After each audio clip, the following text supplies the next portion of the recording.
Okay, welcome to episode 3 of the podcast, and today I'm joined by teacher, coach, athletic director, father, husband, and a lot of other things, and a man I'm proud to call my friend, Mr. Bryce Conway. Thanks for being here, Bryce. Yeah, it's great to be here. I've listened to your other podcasts, and they're really good and informative, and I really enjoy listening to them, especially your you have those blog posts. If those of you who haven't been following along, it's good stuff, real good stuff. A lot of philosophical things that are real good for parenting and just living in general.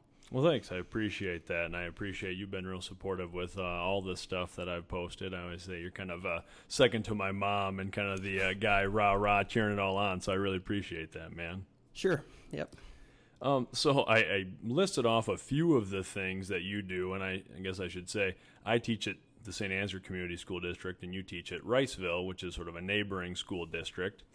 And we met through some similar experiences as being athletic directors. I was an athletic director for 2 years, and you've been doing that for how long? Have you been an athletic director?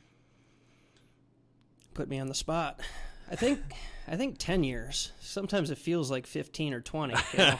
Yeah, no doubt. I think this is my 10th year, though. Okay, yeah. Yep. And so that's how we got to know each other a little bit.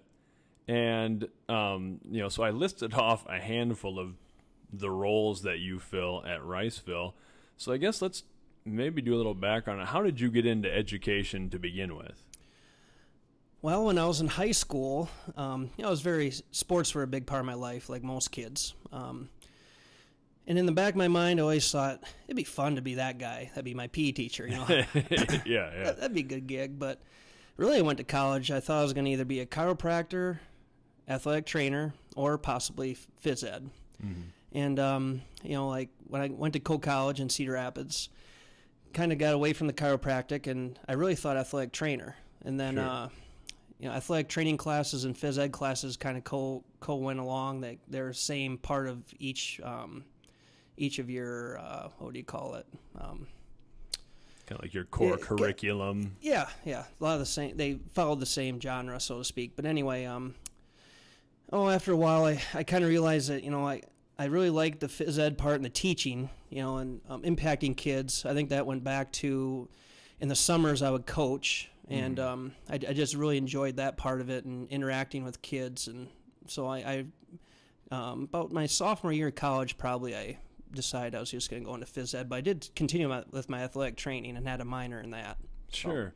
Well, we kind of have a similar background in that too. I thought I was going to go into sports medicine or something to that effect, and I wasn't exactly sure, so I went to college to play football, one of those things, and then really discovered like, hey, this is a way that I could do a lot of these things that I like, that I could, I have English and art are my teaching endorsements, so it's like I could do both of those things, and I could coach and be around sports and kind of do all that stuff together. So I was kind of the same thing. I always tell everybody my freshman year I majored in badminton, which was a fantastic class. Sure. But then I settled on education. But yeah.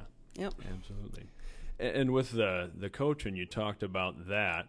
So you went to Key High. Correct. Which if you're from Iowa or, know a lot about high school baseball, that's a big baseball school, which, amongst other things. But you coach baseball. Is that something that impacted you too, being around successful coaches and successful programs and things like that? Oh, definitely.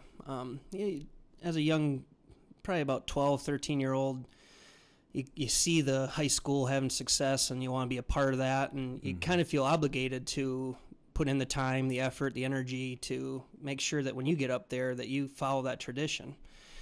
And, those were some good years. That was a lot of fun playing and competing and developing those relationships with your teammates. I can still remember how I felt when we played in 2 state championships. We lost both. One actually on a 2-run home run, 2 outs, 2 strikes. But that's the way it goes, up one. But, yeah. But no, it was a lot of fun. And we talk a lot about, my friends and I talk a lot about the memories you build, playing baseball. And, that once you get that in your blood, football for you is kind of similar, I'm sure. Yep. You just want to kind of help other kids to develop a passion for it. That's the main thing. Absolutely. And so what then? So you went to you graduate there. Was Riceville your first teaching job after college? Correct. Yep. And so what brought you to Riceville? I took the 4.5-year plan at I student taught in the fall of 2002, and then I did some subbing in the spring. I actually was living in Lansing still, so I was subbing in like Keyhi, Waukon, Southwind, some Northeast Iowa schools that are pretty close to here. And back then you had to get the Des Moines Register to find teaching jobs. Yeah. You didn't get online at that time. Mm-hmm. And I just happened to buy a Des Moines Register literally on a Sunday, and I was looking through it, and there's an ad in there for Riceville PE, and it was due the next day. At that time, we used fax machines. So you bet. So I called over early in the morning and said, "Is it too late for me to apply?" And they said, "Nope, send it over." So I faxed over my resume and all those things, and got a call shortly later. Went over there with a friend of mine to interview. Stopped at Cresco Quick Star and spilled ketchup on my shirt, but still went in there and knocked their socks off, I guess. Well, there you go. Coming with some moxie. I like it. Those of you who know me, that would not surprise you that happened. But the funny thing I'll never forget about that interview is my friend and I, probably my best friend, were sitting there, waiting to go in, and a guy comes out in a suit and tie and just looking, like a dapper Don, and here I am, black kind of blue jeans. They weren't even dress pants, and a red shirt that had ketchup on it. Like, oh, good Lord. So yeah, right on. But I told them flat out that I was willing to do whatever they needed, and they had a handful. I think they had a coaching position for every season available, and I was young and, I excited to just get a job. So I said, sure, I'll do all of them. So I ended up doing that first year I was doing junior high football, JV boys basketball, varsity girls track, and then I was supposed to do JV baseball, but then we had a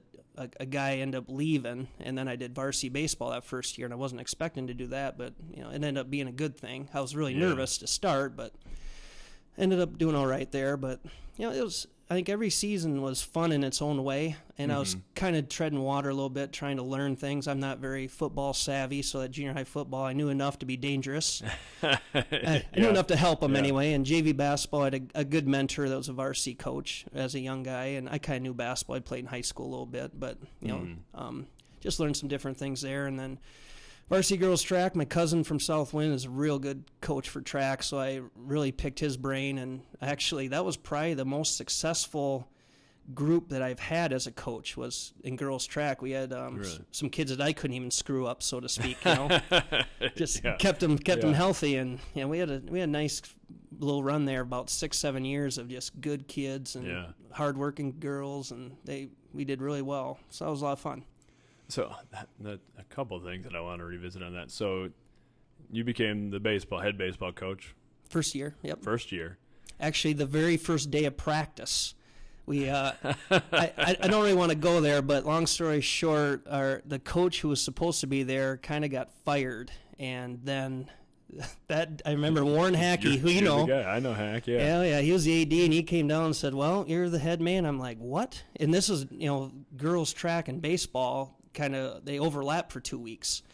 So I'm at varsity. Sure. I'm doing varsity girls track practice, and he comes out and says, "Well, you're the varsity baseball coach tonight." And I was like, "What?" And he's like, "Yeah." And he gave me the spiel, and I was like, "Okay." So we kind of winged that one. Yeah. But we figured it out, and it made it work. But it was for those 2 weeks. It's always, and it's still, when I'm coaching track now, it's still real busy for 2 weeks, and it's even busier for the kids. That's kind of the nice thing, I think, when I'm coaching those two sports is they know that I'm also coaching track, so they can't say that I'm too busy. But it works Absolutely.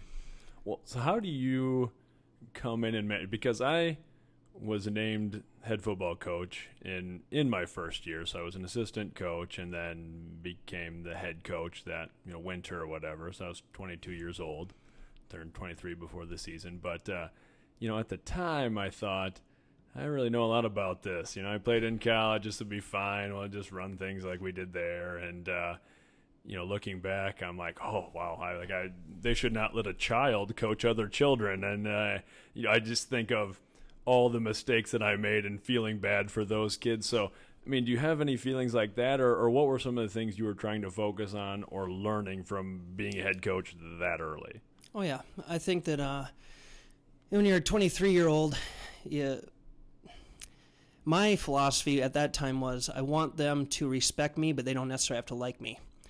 Mm-hmm. And when you're young like that, looking back, I don't necessarily think that I was wrong in that approach, but I wish that I would have tried to develop relationships a little bit more. It's hard though when you're almost the same age as them. Yeah, absolutely. And they're trying. The kids are trying to pimp you a little bit, and always because you're so close in age, and they watch the same stuff that I did, and talk about the same things a little bit. So, but now to answer your question, I think that as a coach, if you self-reflect, you always wish that you knew then what you know now, but in 10 years, we'll be saying the same thing about now, too. I did the best I could at the time, I think. I don't necessarily have any regrets, but I do know that our baseball program turned around when I finally figured out that I need to develop relationships first and then worry about the fundamentals second a little bit, and then develop that trust with them. Get them to be passionate about what they're doing and invest a little bit. And going back to baseball, like I coached my first few years very similar to how my head coach had coached me in baseball. Yeah. And the kids at Riceville are just different than the kids at Keyhigh. Like their football and wrestling was kind of their passion at that time. I think that's changed a little bit in the last 15 years, but I tried to be like he was, and instead of being myself. Yeah. And that it didn't get me in trouble, but it didn't make it feel like it was my program then. I was trying to do the same things he was doing. But, I thought that a lot of times, when we get beat, I took it personally, and instead of being reflective and knowing that, maybe they just had better kids, the other team, and you just grow up a little bit as you're coaching quickly, obviously, and kind of figure it out. So, how about you when you were doing football? How was that?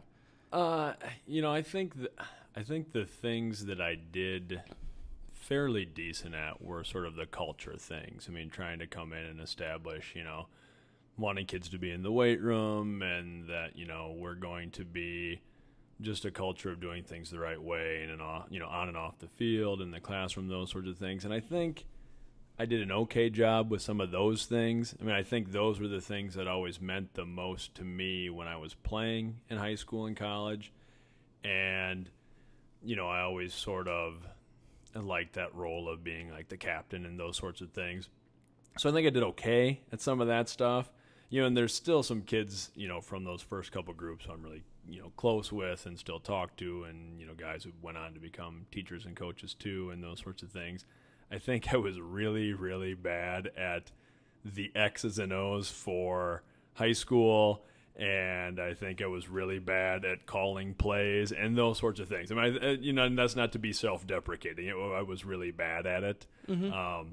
And I think, part of that is I was always an offensive and defensive lineman, so that's what makes sense to me. And the rest of the game is really, I don't know what all of these fast people are doing. I'm just about, what's happening up front. And I came in and thought like, well, I'll just run a zone blocking offense because that's what we ran in college, and that seems sensible. And it's a lot harder to get 15-year-olds to do a good reach block and stay on zones. I mean, so it was just a lot of mistakes like that where I look back and like just young mistakes, where now I see young coaches having coached for a while now and like, oh yeah, they're trying to run the flavor of the week offense or whatever. Not that that's inherently a bad thing, but it's like, yeah, I've been there. And so I think that was it. And I'm much happier being an offensive and defensive line coach. That's what I like to do. Sure, no doubt. Now you gotta know your strengths, obviously. I think experience. Anyone would say with experience, you're gonna be more confident and be able to understand your personnel better. Mm-hmm. And I think over time, you and I both can agree that, what will work and what probably won't work quicker than what you used to. Yeah. Sometimes you run something, you're like, I'm sure in football, but baseball, you have a guy out there, you leave out too long pitching, and you're like, gosh darn it, I wish I wouldn't have done that, But I think over time, like I said, you can kind of feel in a game when to do things differently and mix it up, so to speak. And I think the big thing, too, is communication. Yeah. You just feel more confident in communicating with kids and getting them to understand where you're coming from. And that's just maturity, too, obviously. So, yeah. Yep. Absolutely. And so you had mentioned coming in your first year, they had all these openings and you were willing to take them because you were the young guy. But that makes it sound like you're not still doing all of those things. But and I kind of hit a couple on the top, but see, you generally still coach about every season. Yep, everything except for winter now. Yep. Yeah, which you used to do for a long time. 14 years. Yeah. Yes. This is my 16th year. So you're only coaching 3 out of 4 now instead of 4 out of 4 seasons. Correct. Don't know what to do with myself. All that time on your hands, you need a hobby. Start knitting or something. Sure. But so you're still doing that. You become the athletic director about 10 years ago or somewhere in that ballpark. Yep. Which is junior high school athletic director. Mm-hmm. And for people who don't really know, if you're at a small school, it's not like that's your full-time job and you have a secretary and all that. That's just another job on top of the full-time teaching job you're doing. That's correct. I don't even have a secretary. I make the programs. I do all that stuff. Yeah. So. And you also do more than a lot of even athletic directors in schools our size, in the sense that you're also doing stuff like taking care of the fields, you drive bus, you officiate games. Yep. So what gets you into all of those things? I mean, where you just kind of keep adding other things that you're doing? I think each one's a little different. Let's go with officiating. I remember when I first started the AD, it was hard to find football officials. So I was like, well, I might as well start doing that then, because I can't find them. And, obviously you're getting paid too, so it's helpful. And I'm already there at the game, so selfishly, in a JV or junior high football game, there's not going to be any real AD responsibilities. Sure. There's no money or, generally the crowd isn't yelling things during those games. If they are, they have issues. Yeah. So I was like, well, I might as well just officiate those. So I did, and that's fun. I really enjoyed it. Actually, this is the first year in 10 years I'm not doing it because we had our 4th child last September. So I kind of talked with my wife a little bit and said, I should probably take a couple years off because she's run the concession stand, which we could talk about later. So she's busy as well. So that's kind of helpful a little bit at games that I don't have to officiate. And we have kids that are old enough that they like coming to the games and watching, but they still need some supervision. Yeah. Along with other people's kids that get dropped off. And here's $5, I'll pick you up at 8:30. Yeah, yep. Which is okay. I'm not saying it in a bad way. That's the same thing I used to do, to be honest with you. And then bus driving, same thing. We had a hard time finding bus drivers like any small school. So I was like, well, I might as well do that. And so I got my bus driving. Actually, it was a lot easier then than it is now. I think now they have to take like an 18-hour online course. And back then it was just kind of like a driving. You had to drive and take a written test, so it wasn't too bad. Although I was the fastest person to ever fail in Mitchell County. Well done. Yeah. A courthouse in Osage is right next to Highway 9, which is right next to the railroad tracks. And the lady said, okay, you can pull out here. So I did, and went right over the railroad tracks without putting on my stoplights. So done. We've turned this baby back around. Oh gosh, I vividly remember looking back and saying, "What do you want me to do?" And she said, "Just turn back around." I had to go back the next day and take it again. I was the fastest person, she said, in I think 15 years to fail that. Well done. The next day I passed it. And then what was the other thing you mentioned? Bus driving, officiating. Athletic director. How'd you get athletic into that? directing, and the fields. It's hard when you're a small school. The janitors have other stuff to do, and I wouldn't say we mow like our head football coach and I. Hack was the head football coach for a while too when I was the AD as well, and so him and I would work together on the field. And now it's Steph Fair, so we kind of work together to mow it and paint it and that way it looks how we want it to. And, Yeah. you know, that sometimes the janitors get busy a little bit, so they might not mow it for a while or whatever. So we're just like, heck with it, we'll do it. And it's worked fine. Baseball field, once in a while I mow it, but I wouldn't say I mow it all the time. But obviously I have to paint it and those types of things like every coach does. Yeah. That's no different than anyone else. But and then the AD part, I vividly remember Chris Govern was an AD for the first 4, well, actually, Hack would have been the first 2 years, I think, I was at Riceville before he retired, and then Chris Govern took over, and I remember Chris saying, "This is a job you'll be doing someday," and I was like, "Absolutely not." And those words came back to bite me quick. Yeah. It was open. It was a deal where I knew no one else was going to take it, and I was Yeah. like, I can do it, and I like to think I'm very conscientious of making sure it's done right. Yeah.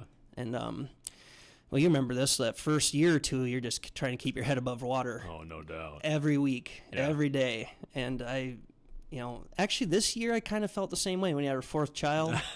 Well, yeah, I would imagine. I wouldn't know, but yeah, I would imagine that adds something. The first 2 years are a little rough, and then I had a pretty smooth 7 years. I like getting up early, and I usually take care of a lot of stuff early in the morning before the kids get up. But this last child's kind of put a damper to that, and I've been scrambling a little bit this year. But Yeah. being an AD is very intrinsically rewarding. Yeah. You don't get very much extrinsic. No, that's for sure. When you're the AD for 2 years, how often did someone say, "Hey, great job of having the other team here on time"? Yeah, never. Never. Yeah. Hey, great job of having the officials here. Yeah. Never. But it's just one of them deals. People where like to point out when something goes wrong. yes, But, you always get noticed, kind of like an official, when something goes bad. But yeah. you just feel good about serving. Yeah. I feel like serving the kids and the coaches, and I just do my best to make sure that we run viable programs and we have good schedules, which is busy for me, obviously. But it's very rewarding. I enjoy it. No doubt it's mentally exhausting, but at the same time, I feel good when I go to bed at night, trying to do my best for Riceville and trying to, like I said, serve our kids, our community. And, someday my kids will be up there, playing, competing a little bit. And I like the relationships you build, Sure. as an AD, obviously. Talking with other ADs, they're in the trenches. They're feeling the same things you are. Some of the best memories I've had was when our old Corn Bowl days when you're the AD there, and we just had a really good group. We did. That was. I mean, I would tell people all the time that people in our area didn't realize how good a collection of people that was. I mean, I always felt like in those AD meetings. Oh yeah, we could talk about anything, and. If you had an issue, probably someone else in the room had had the same thing before, and so we would just talk and just real easy going. I don't remember anyone really getting upset at anyone else. We just got along well, and, sometimes we had coach issues, but nothing in terms of AD to AD stuff. And those were just really open, honest, and we just had really good dudes in there. Yeah, indeed. And that is probably the only thing I miss from being the athletic director. Sure. I'm really appreciative of you and the other people who really find that rewarding and really enjoy it. And it is rewarding to do those sorts of things. And it's sort of a club in a way. It's a job you don't really understand unless you've done it. Correct. So I'm really appreciative of that. And I'm really appreciative of you. You were very helpful to me when I was doing it for the 2 years. And I kind of did it as I was taking one for the team for a year, which turned into 2 years. That's how that goes in education sometimes. Oh, yeah. But yeah, for me, it was all of the things about education I didn't really enjoy and less time like actually coaching and teaching kids and those sorts of things. So I'm appreciative of those who do it. Mm-hmm. And the other thing with being AD for me is, like you said, I do coach a lot during every season at that time, and I'm there anyway. Yeah. So I might as well get the gym ready. Might as well, a lot of the work as an AD, quote unquote work, I was kind of already doing, a little bit. Yeah.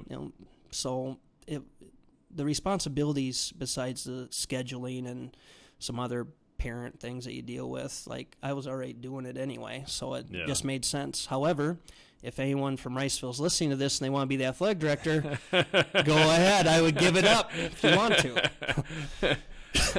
Now that makes a good point of and you said, something to the effect of, well, somebody has to do it. With a few of the roles you've taken on, well, somebody has to do it. And I guess, if I had to describe you to someone else, that might be, something that I would use to sort of describe the essence of Bryce Conway is like, well, if somebody has to do it, Bryce is going to step up and do it. And sort of this idea of, well, I might as well. So where does that stem from? Where does that attitude? Because not everybody's like that. And I think sometimes you won't take enough credit for that.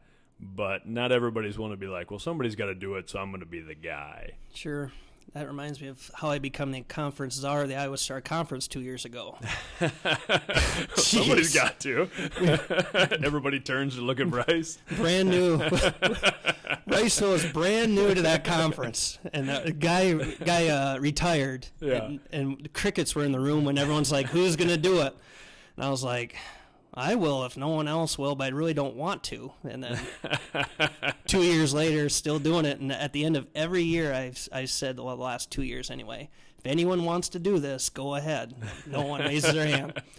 But everyone does the Bill Murray in Stripes where they act like they're going to step forward, and then you do, and they're like, "Oh, sorry, yeah. Harold Ramis, you're stuck." To answer your question, I think it was when I was younger. My parents divorced. We moved into town, and I was kind of that kid, I guess, that organized the games. I had a lot of friends, and I'd call everyone. Back then, you had to call their home phones. You didn't have cell phones, so I'd make 8 calls and say, "Hey, let's meet at the basketball court at 2:00." Or if we got snowed out, we'd call everybody and say, "Let's call Pat Hierscheid, who's a good guy in town, and he had keys to the gym." And Bryce, you call him. Okay, fine. So I'd call him, and we get in the gym, play pickup basketball, or organize a baseball game. And so I guess I've just been used to always being that person, I guess, that kind of got things done, organized. In hindsight too, you think of your parents and the traits you get from them. Yeah. I think my dad. This is good and bad. Is kind of a perfectionist. When he does something, it's got to be just right. And I know that there's been many times, like if I've helped him do something, I'm like, done is better than good sometimes. And he's like, no, we got to fix this. It's an 1/8 inch off or whatever. Yep. And then now I am kind of the same. Like I find myself doing the same thing all the time. And, it's being very minuscule or perfectionist kind of tendencies, I guess, but at the same, it's a good trait, but it's also can be very mentally exhausting, like I said before. So that's funny. It sounds a lot like my dad. I always joke, like my dad's good for kind of the old timey like construction sayings. I grew up always, remodeling, and my dad built every house we've ever owned and rebuilt every car we've ever owned, and just always worked. So he's the guy who would always say, measure twice, cut once. And I'm like, Dad, that's the 20th time you've measured that thing. I think you're taking it to the extremes here. And it used to drive me crazy. And then now I'll, tell him I'm cursed now. Like you walk into a house and be like, they didn't feather out the tape job on that seam very well, or, something like that. And it's it's a good trait. I'm not very good with my hands doing those things. I really envy you for being good at doing those things. I guess I never really learned those things from my dad, which I should have. But just today, I was putting a basement foundation cover on. Yeah. And my wife goes, "What are you doing?" Because I'd walk back and forth 3 times, just like you said. I'd measure it, go back, measure it, go back. Just cannot. What needs to be perfect. Yeah. Afraid to screw it up. So. Yeah. And I don't know that I'm good at them either. I'm just, like, from being around my dad my whole life, it's sort of a combination of willingness to just do things you don't know how to do and, like, a extreme distaste for spending money. So it's like, well, I'm not going to pay someone to do this. Theoretically, it's something I could do, so just do it. See, and I'm the opposite a little bit, where I'd rather pay somebody because I know if I did it, I would just drive myself crazy, trying to make sure it's done right and perfect. And I'm not very good with directions either. So I just found myself, I'd rather pay for it. My wife's like, no, you can do it. And then I go crazy doing it. But it gets done. You have so much time to do those sorts of projects, too, around everything else that you're doing and 4 kids. Very true. A lot of time. Yeah. So I'm going to deviate from some of the questions that I was asking because I didn't realize that you're a child of divorce. And that's something that I guess always ask people about now because I got divorced a little over a year ago, and that's like the one thing that, like, I don't know, always scares me a little bit about like how that impacted my kids. And I think my ex-wife and I do a good job of co-parenting and those sorts of things, and there hasn't been any problems there. But I'm always curious about that. How old were you when your folks divorced? It was my fourth grade summer going into fifth grade. So I'm not sure how old that would have been. 12, 11-ish, 12, somewhere in there. Sure. Actually, it was very surprising. They never, this is getting a little personal now, but I never remember them fighting. Yeah. Like they would probably do it when we're sleeping, I'm guessing, but Sure. or quarreling, whatever. And yeah, one day Mom said that we were packing up and going to town, and I was old enough to know what that meant. Yeah. My brother was younger, and he was excited because we were going to go move to town, and it was hard. I kept a lot of things internalized it, and I think I still do that too much today. I know that. When I self-reflect, I don't talk about my feelings. I'm a good sounding board for other people, and I like listening to other people, but I don't like telling them my problems. I'd rather just deal with them, and that's not always healthy. I had a lot of internal anger that I took out on my brother. We fought a lot the first year or two. Yeah. He's 2 years younger than me. Actually, the last two fights I ever got in, I'm not much of a fighter. You know me pretty well. I'm more of a laid back, like I'll watch somebody fight, but I'm not going to jump in. But I broke my knuckle on his face and went to the ER, and they had to. I can just still feel where I broke it. And then the next summer, he broke his on my hip, and we not like we fought every day, but I remember after that when my mom said, "If you guys fight again, you guys are paying for your own bills." Well, we kind of matured a little bit after that and never fought. But the last two times I got in a fight, 2 broken bones, my brother and I. So yeah, but then you just figure it out. It becomes your new normal. Yeah. I remember we go to my dad's every other weekend or something like that. And actually, to be honest with you, he won't listen to this because he's very technology inclined, so he'll never hear this. But yeah. I think that he became a better dad, because he invest time more, with us a little bit, where he was really busy all the time, it felt like, when we were younger. So then we actually got to hang out and do stuff and kind of see it. Plus, we were a little older then. And he's a great dad. I'm not saying he wasn't by any means, but then my mom's, very good too. And they all loved us, no doubt. Never felt like they didn't, know. So we were very well cared for. And you just kind of figure it out a little bit. It makes you deal with adversity when you're young. Yeah, I remember that. Everyone's different. I know that everyone deals with things differently. I just remember that I kind of had the best of both worlds. We moved into town at a time in 5th grade where friends were important to me. Yeah. And like I talked about before, we hung out all the time. And I think for me, a lot of people maybe develop friendships in college or lifelong friendships to the town they moved to. And for me, a lot of my most, not intimate, that's not the right word, but deepest relationships are still with my high school friends or even junior high, elementary, because I think that they knew me. They knew what I was going through. I knew what they were going through. You know them so well that you just don't lose those bonds. And even when we get together today, it's like we never, it could be 3 months, it could be a year, and you meet up with them. You're like, hey, how's it going? It's like you never, you met them a week ago. Yeah. And, I can name 5 to 7 people right now off the top of my head that, I just know that they're in my corner, whenever I need something, like if you're going to move or whatever, they'd be there, know, and those people don't come around all the time. And I think that not that the divorce was good by any means, but there's things that came out of it that made my life different that I wouldn't want to change either. Sure. So, well, that's encouraging. Not to take it to a more personal level or whatever, but I just always it's something I like to ask about, especially when it's somebody who it always makes me feel better, like Bryce turned out pretty good. You know what I mean? Like I'm always like, if my kids turn out like that, they'll be all right, but I got you fooled. I don't know, but no, I think that, and you can think about this self-reflectively too, like when you have your kids, you're probably more invested maybe than if they were here all the time. Well, maybe? I don't know. I think and I really can sincerely say, my ex-wife and I, we never, kind of like you said with your parents, we never had the slamming door, screaming matches. I mean, just didn't. And I think, if I was to boil it down, ours was more of you're different in your 30s than you are when you're 19, and I was 19 when we started living together. She was 18, and it was just one of those, like, we still work in the same building. She's a teacher in the same school district, and we have 50-50 custody of the kids. And so I don't know. I've heard people say that, like, well, a lot of dads would be more invested. It's like I tend to be kind of like obsessive about whatever I'm doing. You know what I mean? Like sometimes I'm not the best at spreading myself to a bunch of different things. I'm pretty good at like compulsively working on one thing.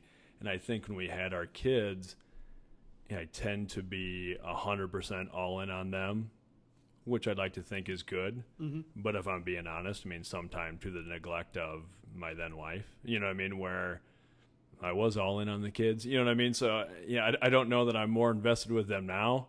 I really don't like when I don't have them around.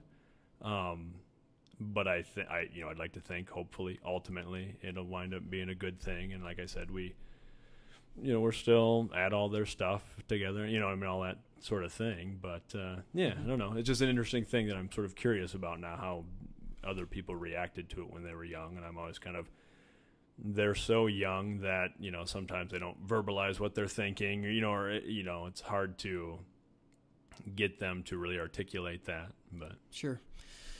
And, I would think I'm a little different than you, I guess, where whatever I'm doing, I'm all in on as well. But like, I'll get to the end of the summer, like when baseball's done and we're together all day, I feel like, I'm invested in them, but I spend better time almost with them in a shorter amount of time when I know that I have like a 2-hour window. Yeah. Like, hey, we're going to go outside and we're going to play baseball or we're going to do this or that. And I know that that's not true, but that's just how I feel a little bit. Yeah. Like, I just get caught doing it, like, let's say today even, working on that basement foundation. I took up 7 hours of my day where I didn't, part of me in the back of my mind, I'm like, I should be doing something with our kids, but I know I have to do this too. Yeah. During the school year, those 2 to 3 hour windows of being with the kids on a Wednesday night or Thursday if there's no games, like I feel like we accomplished a lot as a family, and that makes me feel good, I guess. So yeah, I don't know. Well, and that's something I struggle with a little bit though too, is I do kind of miss that a little bit, where I like to really try and expose my kids to a lot of things, and I want them to be, I really want them to have a lot of strength and, abilities and things like that. So I felt like when I had them all the time and we're living in the same house all the time, then I didn't feel bad about like, we're together going to spend half the day working on this construction project because it's a good thing for you. Where now it's since I don't have them every day, like I don't want to waste a lot of our time doing something like that. I want us to be, we're playing the whole time, or we're having an adventure the entire time, and like that, I kind of have to remind myself like that might not be the most beneficial either. But sure, we're gonna go to the Renaissance Festival, right? That's right, man. We've been to every festival you can think of. We're Comic-Con junkies and pirate festivals and every weird thing that comes up. Sure. But no, that's good. Well, I appreciate you sharing some of that. Just about your experience with that. And, I don't mind. I try and share that with kids, too, that I know where they're coming from. Everyone deals with it differently. I think the worst thing you can say is, I know how you feel. Like, you should never say that to somebody, because just because their parents are divorced doesn't mean that you know how they feel. Yeah. Everyone reacts differently, and every situation's different, And, like, I think that, you and Katie do a great job from what I see and understand from an outsider looking in. Yeah, appreciate that. But obviously some don't, like some divorce and there's, friction, and, the kids are the innocent bystanders, and it just breaks your heart sometimes when you see those things, and it's too bad, but that's the way it goes. And just try and help those kids understand that, that doesn't have to be, you someday, you can overcome that and do your best to, just be you, and school's kind of an outlet for those kids sometimes, and sports are a good outlet, or any extracurricular activities, obviously. So, Yeah, and I agree with that too. In some ways, I feel like it's made me a better teacher in some respects too. I mean, being an adult, getting divorced, where I'm always trying to tell my students like the stuff that we're talking about now, that I'm trying to teach you now, isn't really for right now. I mean, and some of it is to get you ready for college or your job or whatever, but most of it is for when you aren't 30 years old and you get divorced, or I've written and talked about before, I had a bunch of health problems that started when I was 28 that was unexpected. I'm like, you might one day wake up and get sick, and then you might get divorced, and these things might happen in your life, that something, maybe not those things specific, are going to happen in your life. So that's why we're doing these things now. Sure. Nope. And I applaud you too for being able to get through those things and be better because of it. Yeah, maybe I think mentally so. stronger, and everyone faces adversity, some worse than others, but it's coming. Yeah, that's it. Yeah, it's coming for you. The way it sounds, you talk to the kids the same as I do. It's coming. If you haven't had it, and life has been rainbows and butterflies, it's gonna. The rain is coming. Yes, no doubt, and trying to prepare them for that, and to give them some ways that they can deal with it, so to engage with it and not make it be catastrophic for them is very important. Yeah, absolutely. So circling a little bit back to just the teaching and stuff we're both talking about, we kind of talk to our students the same way and focus on the same things, and we both teach. So you teach K through 12 physical education. Correct. And then you teach a class called Character Development and Leadership. Did I get that right? Correct. CDL. Yep. And you had a kid who signed up for CDL, right? Yeah, had a kid who signed up for CDL. He thought it was going to be a commercial driving license. Is that what it is? Yep, right? Yep, Commercial driving, yeah. And it's the nice thing for us, I think, different than St. Ansgar, is it's a required class. Yeah. At Riceville, yeah, darn right. So we see every kid, and I love it. I wish actually we could see every 9th grader and then every 12th grader, and we could steer it 9th grade towards high school and then seniors more towards life. But it is what it is. I'm glad that we have them at least once, but...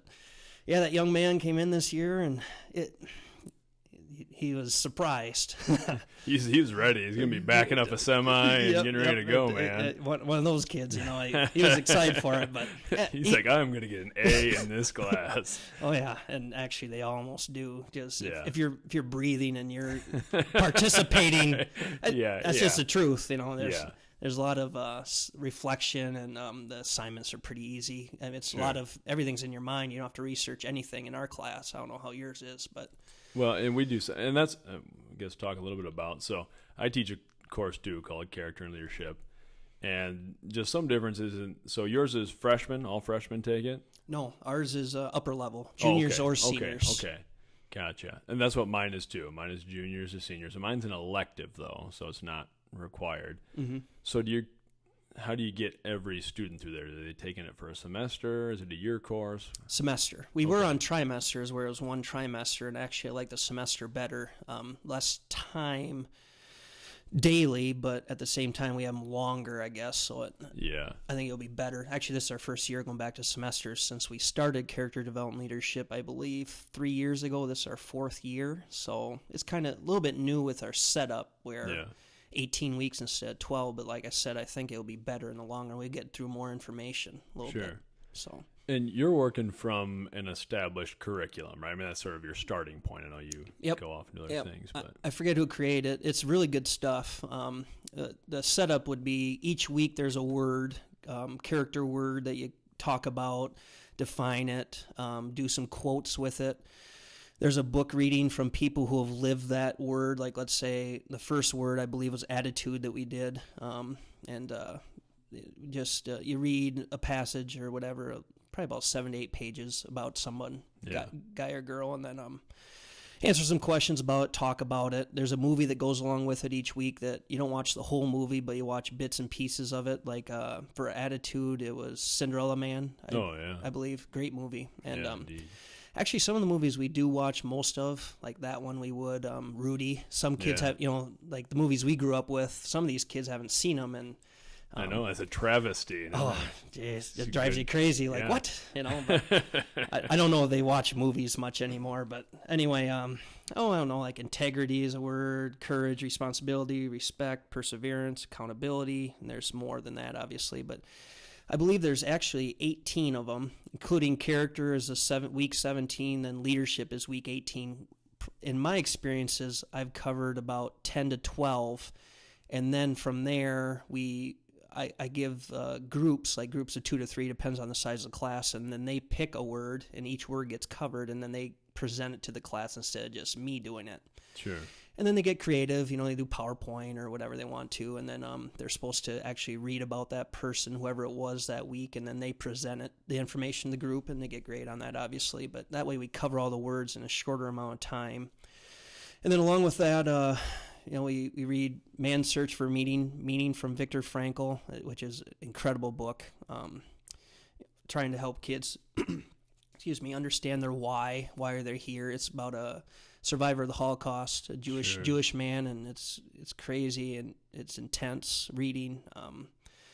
It just makes you reflect on how can you overcome those things with your his attitude. A lot of it's about attitude, perseverance, all the stuff. Every character word there is could be put into that book somehow and have good responses from that. A lot of kids obviously, we have to read this, and they get halfway through and they're like they want to. They come to class and they're excited to read it.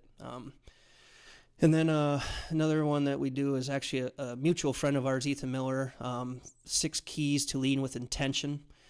This will actually be the first year we've done that in this class, where we're going to read that one. But it's a great book, kind of like a parable. It's a story, but it's an easy, quick read and a lot of good information in it. Ethan, kudos to you if you're listening to this. That was good stuff. So. Yeah, absolutely. Yeah, Ethan Miller, who's a teacher and AD in our area too, and multiple time published, and does some speaking engagements, does a lot of stuff. So absolutely. Yep, he's a busy man, no doubt. And I think that one of the things I like about character development leadership, and you can chime in too, is the stuff we get to talk about is stuff that's like not on a standardized test. Yeah.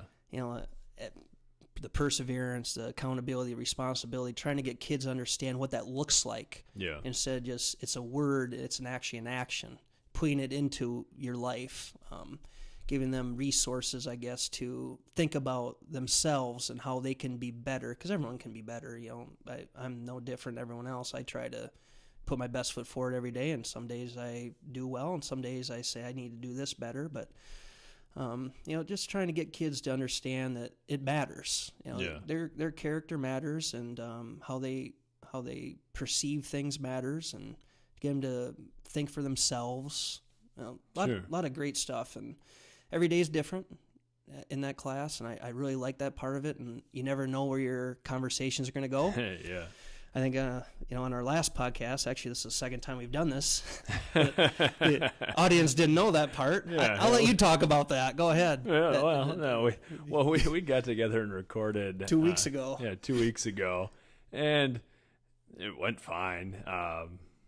Bryce's answers were really good, but we both kind of, I guess, said there was things we could have done better and things we could work on. So it worked out good to record again. I need more mic time anyway, so it was perfect. For you, it was a technology. For me, it was just actually I was nervous, and I was kind of surprised because I was like, we're just gonna be talking and whatever. But I found myself nervous, and wasn't prepared necessarily for your questions, maybe. I don't know, but in my mind, I was trying to maybe not sound dumb.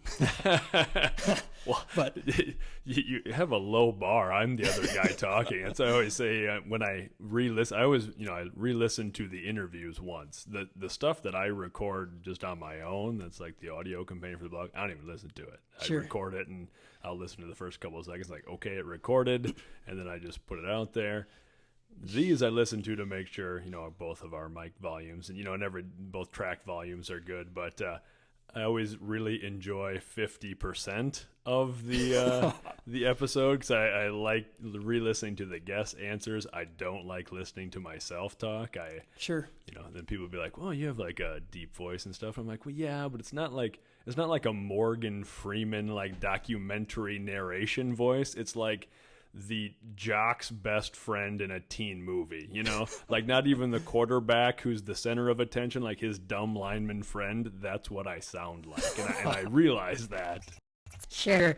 I remember about 8 years ago or so when you were the AD, and I was explaining to my wife Amanda like who you were, and she's like, "Does he have a real deep voice?" I'm like, "Yeah," and she knew right away who you were. But no, getting back to, I feel like in this setting, which is good for me because I always talk about the kids about being uncomfortable is a good thing. Like I feel like I'm a good listener, similar to you, very good listener, but when put on the spot, I need to reflect a little bit, which is good and bad. I'm not very quick-witted. However, I think it helps me not be emotional at times, which is good, obviously. But getting back to where we were going with that was in character development leadership, not a lot of times, but I bet once every 2 weeks or so, we'll just talk and we just start a conversation. It goes this way and that way, and don't get me wrong, it's not necessarily about NASCAR or something like that. It's about life, and I'm more than open. When we get good discussion going, we're gonna roll with it. In our last podcast, which no one's gonna listen to, but it'll be like a hidden gem. That'll be in the bonus features of some later VHS tape we'll release. Oh yeah, the B side of an album, right? That's right, yeah. Oh jeez, maybe Yellow Ledbetter Pearl Jam thing. But I brought up a high school, our algebra teacher, and that was a hard class, and I was a ninth grader taking that, and actually that was really hard, I thought. It was like a pre-calc algebra, but we would try once a week to get him to talk, just because he loved to talk about anything in a good way. And the bell would ring and be like, "Well, see you tomorrow," and be like, "Yes." And you were talking about Mr. P. Yeah, Mr. P, Larry Blake, yeah. Taught across the hall from where I teach now, but he was an English teacher who looked exactly like Santa Claus. Sure. Down to every feature, and his class was the same thing, man. You get talking about I learned so much from that class. I don't know how much of it was actual like English curriculum. Sure. Yep. But I learned so much from his class. But his class was great, and I remember things from his class like we'd start talking about mythologies, and he'd bring in a pomegranate, or a bunch of pomegranates for people to eat because they talk about them in mythology, and there was some British royal something or other going on when I was in high school, so we spent like a week watching all the British festivities and learning about the monarchy, and I'm like, this has nothing to do with anything other than P wanted us to be cultured and sure. know about things, and I really enjoyed it. Yeah, no doubt. And a lot of it, and looking back now, I remember how I felt like when he was in the room, and he's such a good guy, and I couldn't tell you one thing he taught me, but by vivid, I can feel it right now how I felt in there, and it was really, like you said, interesting to listen to him. Don't get me wrong, in a roundabout way, we're trying to get out of work a little bit. Yeah, that's a student go-to. But similar to what you said earlier, I didn't know the lessons he was teaching us until afterwards a little bit. Just being able to communicate with high school kids, and I really think that's a lot of kids just want that. They want that relationship with somebody. Maybe they're not getting it at home. Maybe they're just trying to learn who they are a little bit and trying to figure it out. And I think that that class allows that to happen. And really, I'm just a facilitator. I'm not trying to tell them you need to be like this or you need to be like me or these people we're talking about, but it's giving you ideas for how you can improve yourself and be the best version of you. And that's going to look different for everybody, obviously. Yeah. Everyone has strengths. Everyone has weaknesses. You try to improve your strengths and weaknesses. So, I don't know. Well, and so you talked about, students usually aren't going to remember a lot of the curriculum that you teach them, but they are going to remember how they felt in your class. They are going to remember how they felt about you. So, what is your philosophy, I guess, in a broad sense, when you're coming into a classroom? I mean, what is the purpose number one? Purpose number one is to try to make it the best 45 minutes of their day. And that means I need to have the energy. I can't just be, every third hour, we have 5 more hours left. That's how the kids are sometimes. Yeah. No offense to the math teachers out there, but I always say, don't come in here like it's math. Be excited. There's not much homework here. We're just going to talk and we're going to become better. And I like that part of it. Including PE, you get to become better, more fit. It's not about playing sports. We do some sport activities in PE, but it's more so personal fitness, personal enhancement, becoming better at something. And don't get me wrong, some kids just really dislike PE, and I get it. Yeah. And those kids, I try to say, okay, I know you don't like PE, mostly high school kids, K through 8 love PE for the most part. I need to calm them down. It's opposite. But high school kids, it's like, but you have to be here. Try to change your perception of you get to come and get better. And that doesn't always work, don't get me wrong, but I think after a week or two, like we're about 3 to 4 weeks in, probably 4 weeks now in, and I think some kids have changed their minds a little bit where it's not so bad. It's not that bad. And sometimes not that bad is better than I hate this, so it just... And that's probably the hardest thing for me with phys ed is, like sometimes I'll go from high school trying to motivate kids to elementary trying to calm them down a little bit, being able to up and down, during the day. But it's very rewarding, very mentally exhausting, very rewarding though, and I love being able to see every kid in our school. And that's the unique thing about Riceville compared to some other schools, I think, is all of our kids are in one building. And, you just can impact kids every day. And don't get me wrong, I'm not perfect by any means, but I really try to pick out those kids that might need somebody, and you can just see them a little bit. You can kind of tell who they are and try to be their friend, a little bit, especially the younger kids. Try to be their friend and someone that they can have trust in, I guess, that they might not have during the day. And obviously, I'm not asking them to do their math, do their reading. I'm just asking them, hey, come and have fun and follow the directions, obviously, and treat others with kindness. We do a call back every day. I think it starts with do your best, treat others with kindness. They say yes, sir, yes, sir, yes, sir, and have fun. And those are the 4 main things in K6 PE. Yeah, awesome. Sometimes in high school, it feels like I need a cattle prod, but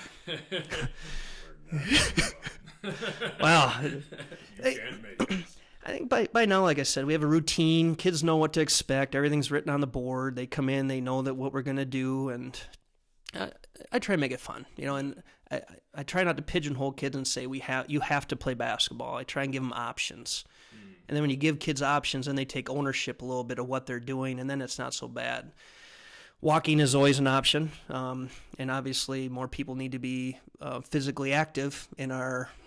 You can see it everywhere, and walking is physical activity. So I say, you can do that if you want to. I don't necessarily like it when they do that. I'd rather them participate, but if they really don't like that activity, whatever it might be, then go for it. Obviously, everyone likes badminton. Don't have to move much. Yeah, absolutely right. Badminton, my major. Yeah, oh yeah. But no, it's fun. It's fun, and I think I've changed a lot. Like we talked about coaching before. When I first came to Riceville, I taught PE how I was taught, and that we did units. We did 3-week units. I'm not saying that's a bad thing for those of you out there who do that, but I've found that, trying to get kids to be more conscientious of how to be physically fit. And we talked about giving kids life things. You talk about what I'm telling you now doesn't matter now, but it will down the road. That's how I feel with high school physical fitness. We're doing a lot of stuff where I don't expect them to do that next year when they graduate or 3 years from now. But when they're 38, like I am, I don't know how old you are. You don't have to say, but 33. Okay, jeez, you're young yet. So when you're 38, like I am, and you're out of shape, and you have 4 kids, and you're like, gosh, I just feel like crap. Like they can look back and maybe and say, I remember what we did in PE. I know that was 20 years ago, maybe, but they can still do those things. They feel confident. They can go to a fitness club or something and not feel out of place, maybe, and that's what I'm trying to give them, I guess, is some tools that they can use down the road. That's why I tell them every time, too, is you might not like it today, but someday you're going to want to do this, whether you like it or not. Ask your parents, because they probably are trying to get fit somehow or go on a diet or whatever. And Just giving them life things that they can use or choose not to. That's a big thing, is choice. And character development leadership, I'm sure that you do it too, but you talk about the power of choice. You ultimately choose. Your perceptions are your own. And no one else is making you do anything. I'd tell them, you chose to come to school. In theory, you could have, instead of driving to the parking lot, you could have drove to Osage and went to Hardee's. I mean, you chose to come here, so when you are here, be invested, and get better. So, absolutely. Do you find it beneficial for just sort of establishing that culture? That, I mean, if you're a student who goes to Riceville for his or her entire career, you have Mr. Conway for 12 years. Mm-hmm. Do you find that to be a beneficial thing for the things you're trying to do, that you really get to build long-term relationships with these students? Very much so. You just know them, and the neat thing is you get to see kids mature. We don't have bad kids. I hate it when someone calls a kid a bad kid. No, they just make poor choices, or their behavior isn't necessarily the way you like it. We don't have bad kids at Riceville. Kids can be kids sometimes and pick on each other here and there, but overall, we have great kids, just like St. Ansgar. We talked on our last podcast about that too. We're going to have to release this B-side at some point and keep referring back to it. Yeah. You can take notes and you can find these. It'll be like a Where's Waldo of broken recording. Sure, but you get a kid in kindergarten, and oh man, if I could be a 1st through 12th grade teacher, I'd love it. For PE. Cut out kindergarten. Once they get Lordy. They come into the routine. Yep. I haven't figured them out yet. I've been K-12 PE for, probably going on 6-7 years now, and I still, kindergarten, oofda. They're the same every year. Species. Oofda. I have 30-minute PE classes, and I figure with them, right or wrong, I can get 15 minutes probably of focus, to do something. So I try with kindergarten. If there's a PE teacher out there, call me if you have ideas for me. But I try to do 2 different things every period with kindergarten. In 1st grade even, I can probably do one. We warm up every day. We do a 5-10 minute warm up, working on skipping, or there's different stuff I do different days. But then we do an activity. But I found with kindergarten, you almost have to do 2. We'll do maybe line tag here, then maybe we'll work on kicking a soccer ball here. I'm just going off of what we did last Thursday, but going back to your question, you get to see them mature, and I think as a K-6 PE teacher, they're excited for PE. They are. They get outside, they get to be active. They're gung ho for PE. So in theory, I'm one of their favorite people. That's just the way it is. Yeah. It's nothing because it's not because it's Bryce Conway. It's just because I'm the PE teacher. Yeah. So it allows me to have a unique relationship with most kids, where they kind of like me because they've been used to coming to my class and being excited for it, and then I'm able to maybe talk to them differently than other teachers are, and be able to maybe listen to their problems a little bit different, or be able to be their friend like I talked about before. And then they get into high school, junior high school. Junior high is another animal in itself, obviously, but in high school, and I wouldn't say I have a great relationship with every kid, but I would say that I think most kids would genuinely say that I'm tough, nice, they can trust me. They might not necessarily like the class, but they can trust that I have their best interests at heart, and I'm willing to talk to them. Something for educators out there that I've tried to do, which is specific. I think art is like your specials. Yeah. Your art, your band, choir, PE, counseling, whatever is. I can take time to talk to kids maybe when other teachers can't, because they're worried about the standardized tests. And I'm talking high school mainly, they get a kid for 45 minutes. It's we got to do this and this and this and this, or whatever. Although this year, we can get to this in a little bit, we've done more relationship building and making it a priority at Riceville, but we'll talk about that in a little bit. But I've tried to, goes back about 12, 13 years ago. It was about my 3rd year where I took roll every day. I also had a tally sheet of conversations I'd have with kids. And I tried to, not toot my own horn here, but it just worked for me, is to have a meaningful, about 2-minute conversation every 2 weeks with every kid. And I'd write that in that same thing where I put like an X if they were present, or 3 if they were not dressed for class, or an A for absent, Yeah. And I think that really helped to build relationships with some kids that, obviously, I'll talk for me, I'm not going to put words in your mouth, but kids were involved in activities you just have a better relationship with because you're around them more and you have like interests. Yep. But it allowed me, maybe with a kid who wasn't out for a sport, to get to know them better, and it made me feel better about being their teacher and educating them, I guess. Early on, I had health class. I had 9th grade health and 12th grade health, and then high school PE. So I saw almost every kid. Well, I did see every kid, I guess. And like in high school, that is. And like I said, it just kind of helped me to understand them better, build those relationships like we talked about before. And, you know, it helped me feel more invested in them. Yeah. So. Yeah. So we touched on a little bit, you know, we've kind of been through all the things that you're doing in your job, all the different roles that you fill in the school and those sorts of things. And we mentioned you also have 4 kids and a wife. Mm-hmm. How do you strike a balance between all of those different things? Sure. A lot of it, you know, I'll go back to Brian Kane as a mental conditioning coach, whatever. And I remember reading his book and seeing him, and it was more for baseball related, but he talked about being present.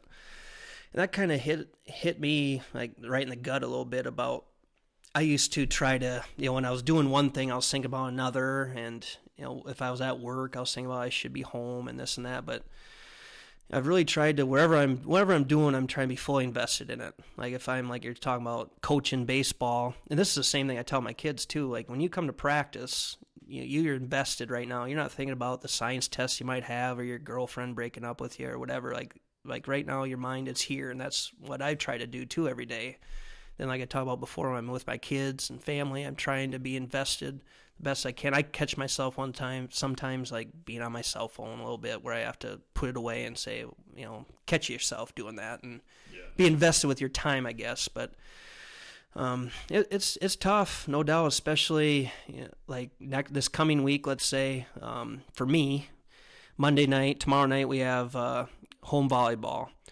Then Tuesday night I'm coaching cross country, so we have a cross country meet. Thursday night we have junior high volleyball at home. Friday we host a football game. So it's a busy week. However, it's nice for me now. I'm getting to the point where my kids are getting a little older. They can come to some activities for the most part. 11-month-old daughter is a little different. You know, she needs obviously attention. But you know, I'm very fortunate that my in-laws help out a lot. You know, I don't know if I could do this job if it wasn't for them. And obviously my wife too is very understanding. Like I said before, she runs our concession stand, her and her sister. So we're very invested in the athletics at Riceville, and you know, we just make it work. Sometimes it's easier than others. You know, my wife is much more diligent of knowing the going-ons of my kids in school. Like, I'll help. I'm always kind of like, tell me what to do and I'll do it. Yeah, you know, get out their planner, this and that. And I do those things, don't get me wrong, but she's much more on the ball with that stuff, which is very helpful for me. But like I said, you just make it work. We don't know any different. It's funny when you talk to, I'm sure you're the same way, when you talk to people, tell you how busy they are. And I never say a word though, but I'm always like, you don't even know busy. You know, but being an athletic director puts time management into just a whole new perspective. Oh, sure, no doubt. And you know, I think being busy is a phrase that people use too much. You just got to manage your time. And I'm not perfect that way either. Like I said, I'm probably fortunate where I don't mind getting up at 5 a.m, sometimes 4:30. Generally, that's when I work out. However, our 11-month-old daughter doesn't really help with that. So next year I'll start again. But for right now, it's just get some stuff done in the morning. Quiet time is good, you know, and it just kind of plan each day. I'm not very good about down the road what I'm doing, but I know each day what I need to do, and sometimes you get it done, sometimes you don't. What are some of your specific strategies? So you say, I mean, you're an early riser, get up and try and get things done right away. Is that because you naturally like mornings? You find that to be more productive when you're getting up and doing those things right away? More productive. However, I remember when you were an AD and I was as well back then.